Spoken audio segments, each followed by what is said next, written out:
तो चलो गाइस, इस एपिसोड को अब स्टार्ट करते हैं। एपिसोड की स्टार्टिंग में हमें एक रात का सीन दिखाया गया है, जहां हमें उसी रात के अंधेरे में कई पहाड़ों के बीच में एक गांव को दिखाया गया है। अभी उस गांव के एक घर के अंदर से हमें एक आदमी को बाहर आते हुए दिखाया गया है। उस आदमी को तकलीफ हो रही होती है, तभी हमें उस आदमी के घर के दरवाजे पर एक सेंटीपीड दिखाया गया है, जो कि एक पॉइजन सेंटीपीड है। तभी उस घर के अंदर से और बहुत सारे सेंटीपीड बाहर आते हुए दिखाए जाते हैं। पूरे गांव में पॉइजन सोडा फैल चुका होता है। तभी उस गांव के एक और घर का सीन दिखाया जाता है, जो कि हमारे एमसी का घर है। तभी एमसी को कुछ महसूस होते हुए दिखाया जाता है। एमसी अपनी मदर को उठाने की कोशिश करता है। तभी हमें एमसी की मदर को बताया जाता है। एमसी की मदर के मुंह में से झाग निकलते हुए दिखाया जाता है। एमसी की मदर अपने बेटे को भागने के लिए कहती है। तभी हमें एमसी का नाम बताया जाता है। एमसी का नाम जिकिंग है।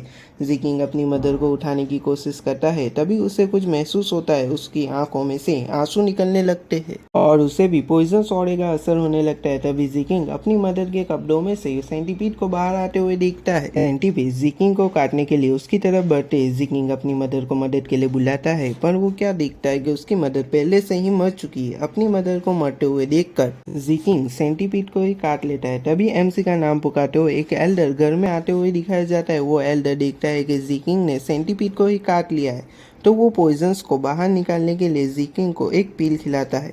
भी एक और एल्डर को वहां आते हुए दिखाया जाता है। वो एल्डर पहले वाले एल्डर को टॉन्ट मारते हुए कहता है कि इसलिए तुम्हें मेरी बात मान लेनी चाहिए थी। आज तुम्हारी जीत की वजह से ही तुम्हारा क्लैन खत्म होने की कगार पर आ चुका है। तभी वो पहला वाला एल्डर दूसरे एल्डर से बोलता है, भले ही हमारा व्हाइट फ्लावर क्लैन छोटा है, लेकिन हम 300 सालों से मेडिसिन ग्रुप के सदस्य हैं। हम कभी भी ऐसे वेनम क्लैन का साथ नहीं देंगे जो दूसरों को नुकसान पहुंचाना जानता हो। अभी दूसरा वाला एल्डर बोलता है कि अभी यहाँ से बच निकलना तुम्हारा पहला लक्ष्य होना चाहिए। मरने के बाद मेडिसिन और पॉइजन इन सब का कोई मतलब नहीं रह जाएगा। तभी फ्लावर वैली का एल्डर बोलता है, हम कभी वेनम क्लैन का साथ नहीं देंगे। तभी वेनम क्लैन का एल्डर फ्लावर क्लैन के एल्डर से कहता है, तुम्हें तुम्हारी जीत छोड़ देनी चाहिए। आखिर पॉइजन और मेडिसिन एक ही पेड़ के जड़ में से आते हैं और तुम कभी भी अपने इस अहंकार से अपने पोते की जान बचा नहीं पाओगे। आखिरकार मैंने तुम्हारी बेटी और पोते के कमरे में दुर्लभ 5 रंगों वाला सेंटीपीड जो रखा था। फ्लावर क्लैन का एल्डर अपने मन में सोचता है, ये क्या हुआ। सभी सेंटीपीडों में से 5 कलर वाला सेंटीपीड सबसे जहरीला माना जाता है। वेनम क्लैन का एल्डर फ्लावर क्लैन के एल्डर से कहता है, अब तुम्हें बाहर आ जाना चाहिए। क्यों तुम अपने पोते को और कष्ट दे रहे हो। फ्लावर क्लैन का एल्डर अपने पोते को बाहर लाते हुए कहता है, जिकिंग सोना मत, जागते रहना। वेनम क्लैन का एल्डर एमसी का मजाक उड़ाते हुए कहता है, क्या बात है, इसे तो 5 कलर वाले सेंटीपीड ने काट लिया है, तब भी ये जीवित रहने के लिए कैसे संघर्ष कर रहा है।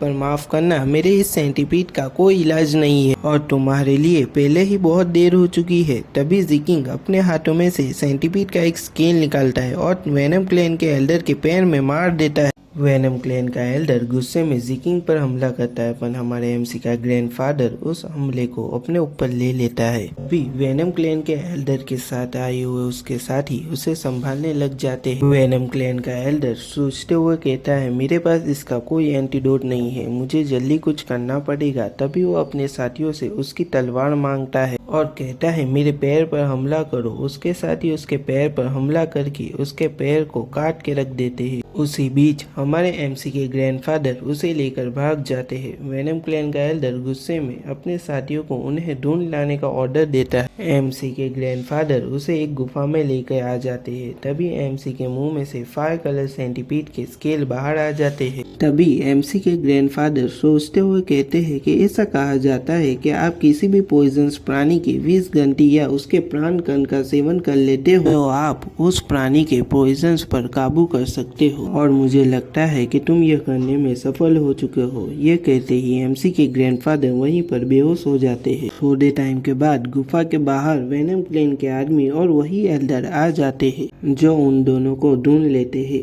तभी हमें दिखाया जाता है कि एमसी के ग्रैंडफादर मर चुके हैं, पर एमसी की सांसें चल रही होती है, मगर वो बेहोश होता है। तभी वेनम क्लैन का एल्डर एक क्रीपी से स्माइल देता है और यही क्रीपी स्माइल के साथ ये एपिसोड खत्म हो जाता है।